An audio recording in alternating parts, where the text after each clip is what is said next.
Hello, you! It's your old buddy Tancred. It's very nice to have you here today.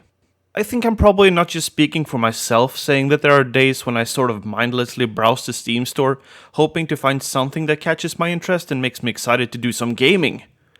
This was how it began with Grim Dawn for me. It was just another action RPG, and I figured since I loved Diablo and have tried a couple of different versions of the same old formula since then, Torchlight, Path of Exile, and a bunch of other smaller titles, I decided that I might as well try this out too.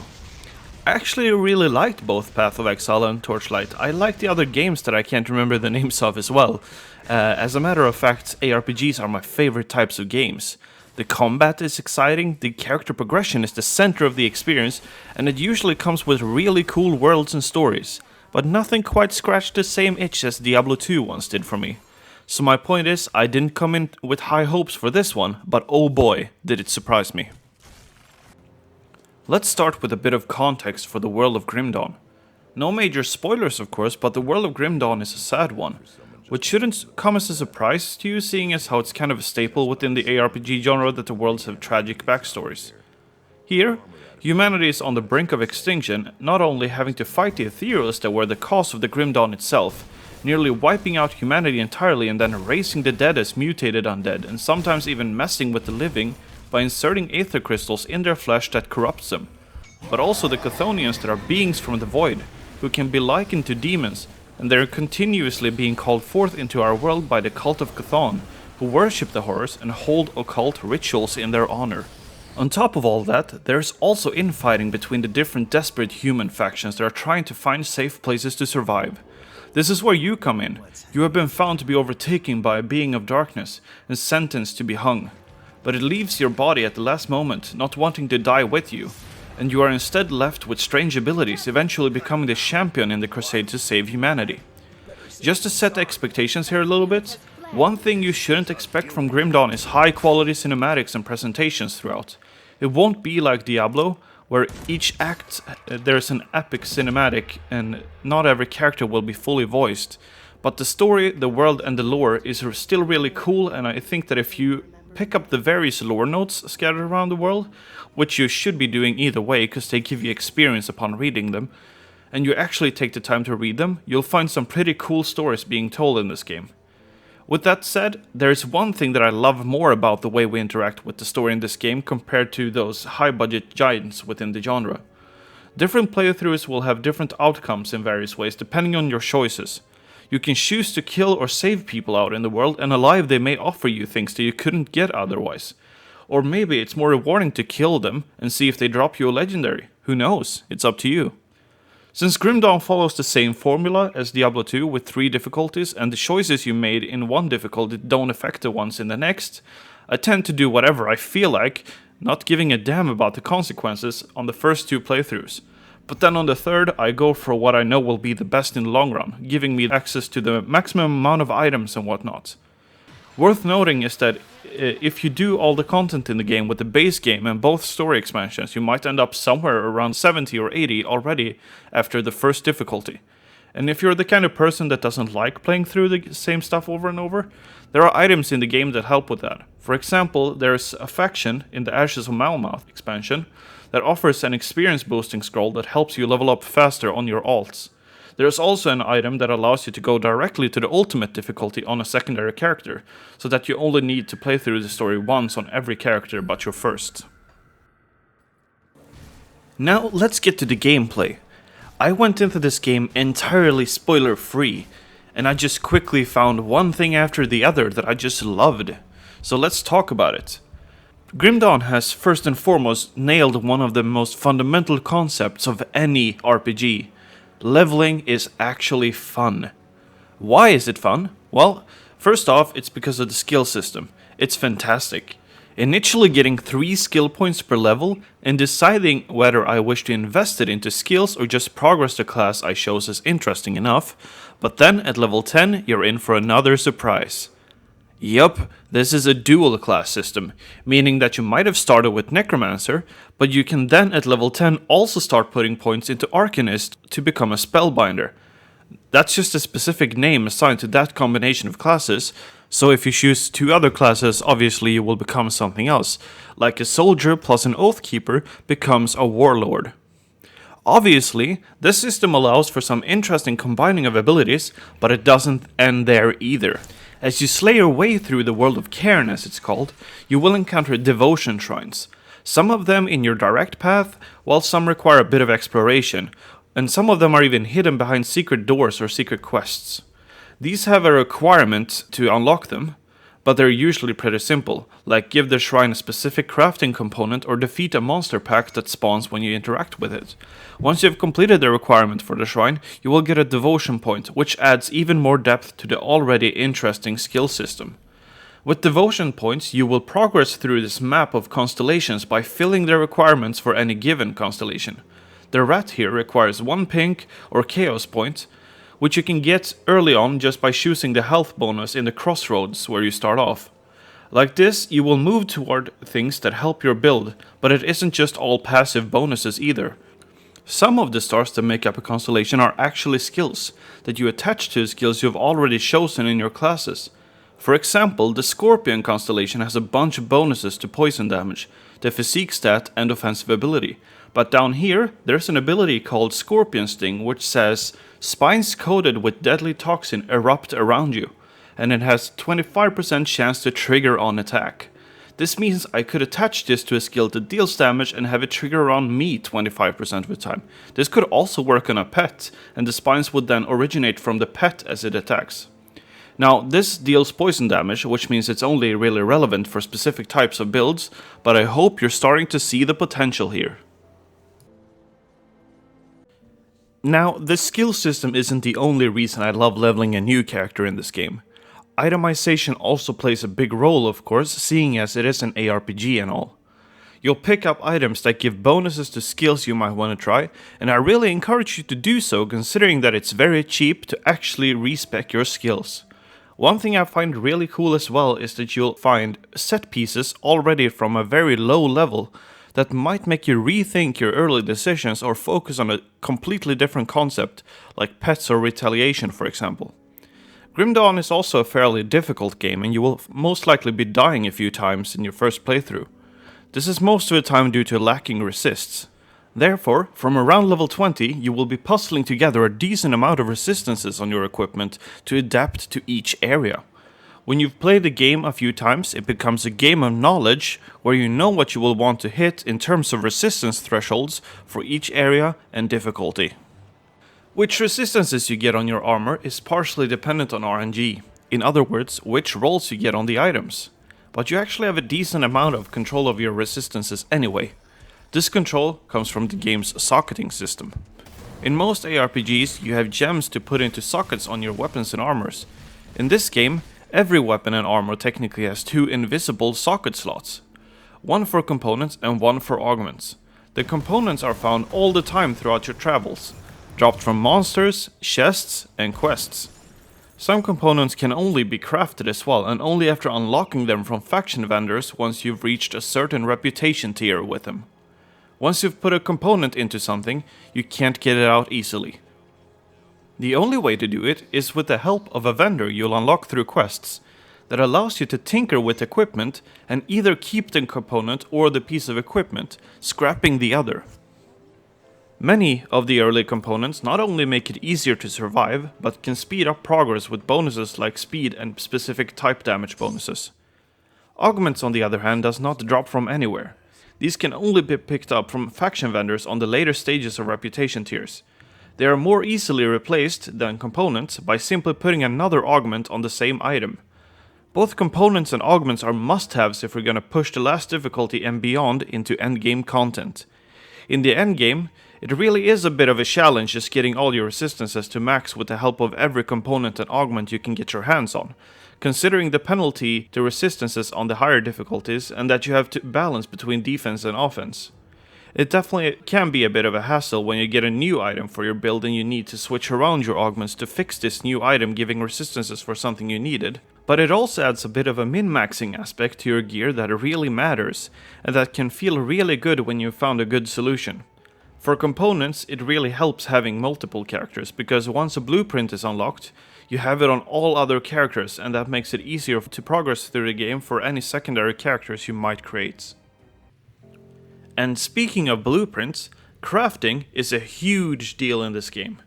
With certain components only being craftable, relics, and the chance to get blueprints for endgame legendaries, it will almost always be a big part of how you put together your build. The relic, for example, is a piece of equipment that you need to craft. In other words, it cannot be dropped. These relics give you powerful bonuses and have 3 different tiers: Empowered, Transcendent, and Mythical. Each tier is more powerful than the last and a lot harder to craft in terms of the materials needed. When you start the game, you will only have access to a few, maybe 5 relics of the Empowered tier. But in total, there are actually 43 different relics, so it might be a while before you get the relic that is best for your build, seeing as blueprints aren't exactly raining from the sky. At least there is a knockout system on blueprints, meaning that once you've learned it, the same blueprint won't drop again. It might seem like blueprints dropping for endgame legendaries is a bit too easy, but you generally need to work quite a bit for it. Look at my Purifier's weapon, for example, the Desolator, a legendary 2-handed ranged weapon. This one you can actually craft. In order to do that, you need to buy the blueprint from the Malmoth Resistance Quartermaster. However, you need to be revered with that faction in order to actually be able to buy it, and that requires quite a bit of work. Then, of course, when you have the blueprint, you need to actually craft it, and crafting it is rather costly a lot of the time. So if we take a look here on the Desolator, you can see that it costs 200,000 iron bits, and it requires different relics and stuff in order to actually put together.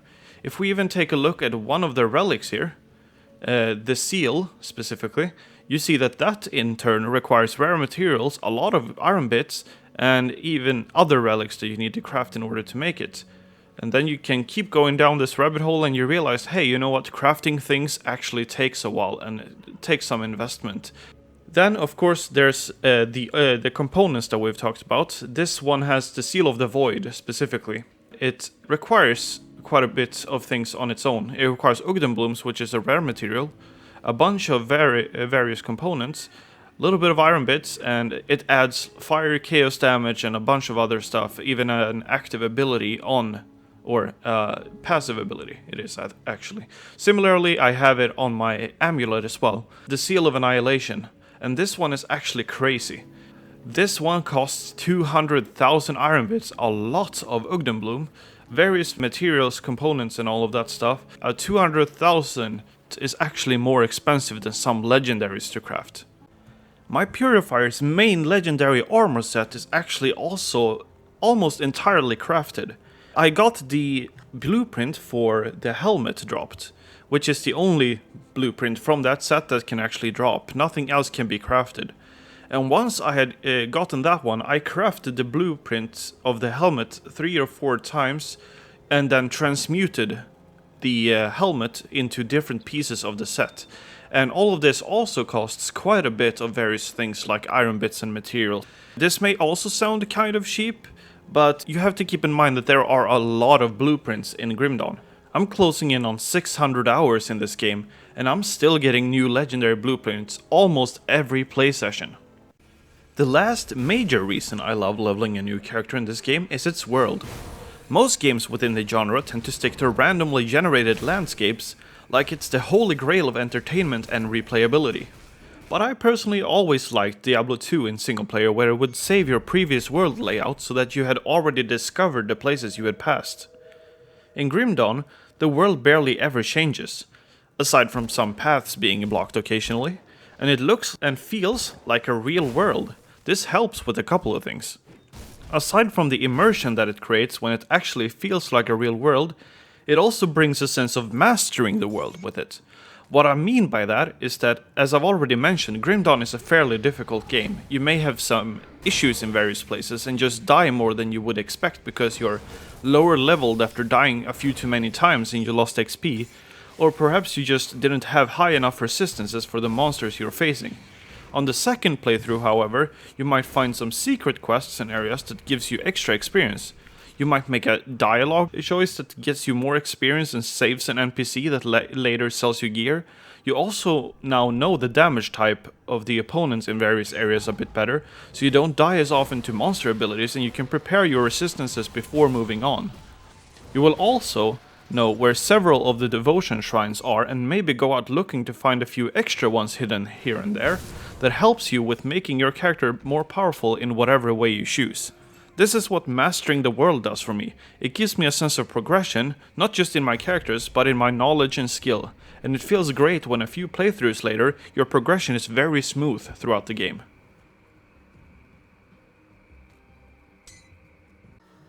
Now, this video has so far only focused on the leveling and new character experience. And that's because for the most part people play through a game once and feel done with it. But for those of you who enjoy the nitty-gritty stuff, let's get into the endgame.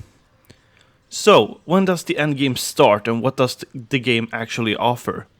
Well, I'd say that the endgame sort of begins when you enter the ultimate difficulty. It's the last time you're exploring the world, you're starting to set up your resistances in a more permanent way and your character build gets tested much more harshly. You may even want to stop when you're done in each area and do the bounties from each faction to get your hands on some augments to help you survive. It is actually a fairly long journey to make it through Ultimate and most people will struggle a lot the first time through. Even just to finish the story. Especially in the expansions that are a lot harder than the base game. But once you're through and you start getting level 94 items, which honestly may very well happen before you even are done with the story, that's when you've reached the end game of itemization. Items can in fact not have a higher level requirement than 94, so the only difference between a level 94 and a level 100 character is some skill and attribute points. When you're done with the story there are a couple of things that you will want to get done, because things are about to get a lot harder if you want to go farming for set blueprints and materials. One of the first things I tend to do on a new endgame character is to get all my reputations maxed out. So I have access to all the augments and with that have proper resists. How you do this with each faction is listed in the faction window. This also unlocks all the faction quests and you might as well do them. Some of them may reward skill points or useful materials. Of course, they also reward reputation as well. After you've beaten the campaign on Ultimate and your body is ready for the endgame, there are many different ways you can spend your time and I'm gonna go over a couple of them. Do note that as we're moving into the endgame, a lot of this requires looking into on your own end to maybe fully understand. One thing you can do is Nemesis Farming. As you become friendly with some factions, other factions will start to absolutely hate you, which means they will spawn an uber boss to try to kill you in areas where that faction is prominent. No really, that's what they do. These Nemesis bosses, as they're called, drop monster infrequents, equipment that is unique to them and can roll with different modifiers. I, for example, have been farming a Nemesis boss for months now, trying to get his Reaper's leg guards to roll with the Taskmaster's prefix and the of the Wild suffix for my level 100 Ritualist. This is called a double rare because both the prefix and the suffix are rare. It's an example of where a green or rare item, as they're called, is better than a legendary in that slot. This one comes with more useful resistances and bonuses to pets than anything else I can find. Additionally, the blue chests that spawn with Nemesis bosses often drops useful things like blueprints, legendaries, materials, and a lot of iron bits. So, I have a farming route that passes most of his 22 spawn locations while also hitting up some totems and other bosses along the way. It is also a decent path for farming the very desirable material Ugdenbloom, which is used for crafting a lot of different endgame items and is used in trading a lot between players. These rare monster infrequent items are, in other words, another thing you might want to look out for and farm in the endgame, and there are hundreds of them for different builds.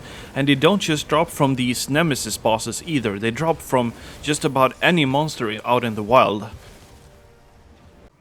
One of the first things you're most likely going to try in the endgame are roguelike dungeons. These are dungeons that require a key to open. If you die in there, you get sent out and have to spend another key to get in again and start over. Generally, some of the earlier dungeons you'll encounter are a good place to start farming for legendaries and blueprints, because you're pretty much guaranteed the drops from the end chests. These dungeons will contain various mini-bosses and challenges that eventually lead up to a dungeon boss that will kick your ass if you're not careful. The dungeons in the expansions are harder and will require your character to have grown a bit since you completed the ultimate story, the last even requiring a secret quest to unlock access to. There's also something called the Crucible, which is a small paid DLC that adds another game mode. The Crucible is a survival arena where you progress through waves to reap rewards based on your performance in the end. It's also a great place to start off a semi-new character because you can farm some early devotion points and levels in there to make your journey easier. It's also a decent endgame farming mode as long as you're not looking for specific drops. Of course, you may also just be looking for a place to challenge yourself and see what your build is capable of, seeing as it's essentially an endless mode. And speaking of endless, the Shattered Realm, which comes with the Forgotten Gods expansion, is a semi-randomly generated dungeon experience where you slay your way through progressively more difficult enemies to make it to the end boss and progress to the next shard. It's one of the best farming activities in the game, but also the hardest, especially on Ultimate. Many people who have cleared Ultimate goes back to normal difficulty to farm high shards in this activity, and it's decently effective even with a somewhat recent nerf to that method. This mode also comes with a few cool and weird secrets along the way, which I'll leave to anyone who is interested to discover for themselves, but believe me, they're kind of special.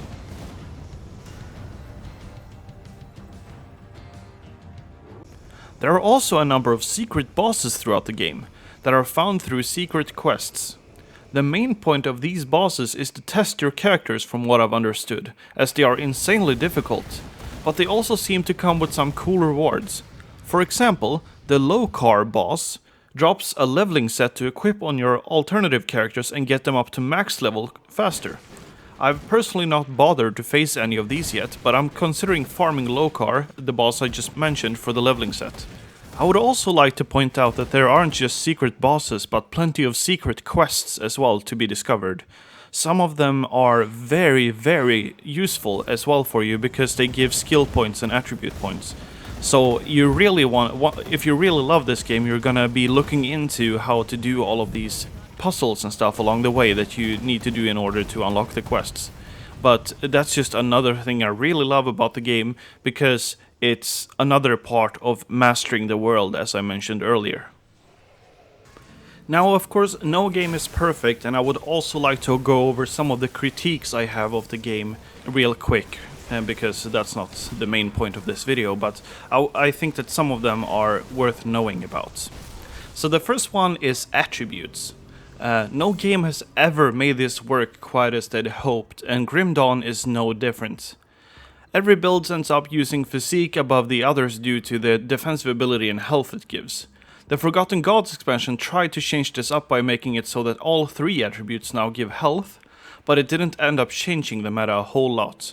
I think if Grim Dawn, that does all the other sort of character customization so incredibly well, still can't pull this off, that's just such an obvious sign that attribute points probably are not meant to be. Another issue with the game is performance. A lot of people, myself included, have stuttering issues from time to time, and sometimes even complete freezes. This is not all that big of a deal to me. It rarely interrupts me at important moments, and I've never died to it, but it can still be annoying. And the same goes for multiplayer especially. I know that Grim Dawn is a single-player focused game, and that's something that you definitely should be keeping in mind. Not to say that multiplayer isn't functional, you can still play it and enjoy it with your friends, but the game does not have dedicated servers, so you'll have to deal with quite a bit of lag if you're gonna play over the internet. Additionally, the game crashes much more often in multiplayer in my experience. Especially the trade window is a dangerous ground to tread. You can sort of safeguard yourself from this by trading and then exiting and starting a new session, and be especially wary of trading more than once per session. This is where I've experienced the most crashes. Just a few weeks ago, I actually lost 1.5 million iron bits because my friend's game crashed when I initiated a trade with the second character that was supposed to receive them. He crashed, and the bits that I had traded with him from my first character was lost. Not that that's too big of a deal, I farm so much anyway, so I get those back quickly, but that's just something to really keep in mind if you're gonna be trading and stuff like that. With all that said, I'd like to give huge props to the development team at Create Entertainment for creating and maintaining Grim Dawn to this day with new content and balance patches that make even more builds viable. I love this game in case that wasn't already obvious. I've been playing it on and off since the end of 2017 and this video has been a long time coming. It's always cool when you find something that just fits you like a glove. This game is honestly kind of what I expected Diablo 3 to be, and I'm so glad I found it. If I was asked to design an ARPG, it would look something like Grim Dawn if all my dreams were realized, and that says a lot. There are a lot of things that I didn't feel like I got to put in this video, like for example how there are at least 50 viable builds for the absolute endgame, and that I have 13 different characters, but all in all this video had to end at some point. I hope you loved it. I worked hard on putting it together, experimenting with new software and whatnot, so I'd really appreciate it if you'd slam that like button and maybe even subscribe to my channel. Cheers for making it to the end. That's it for today. I hope to see you in the next one.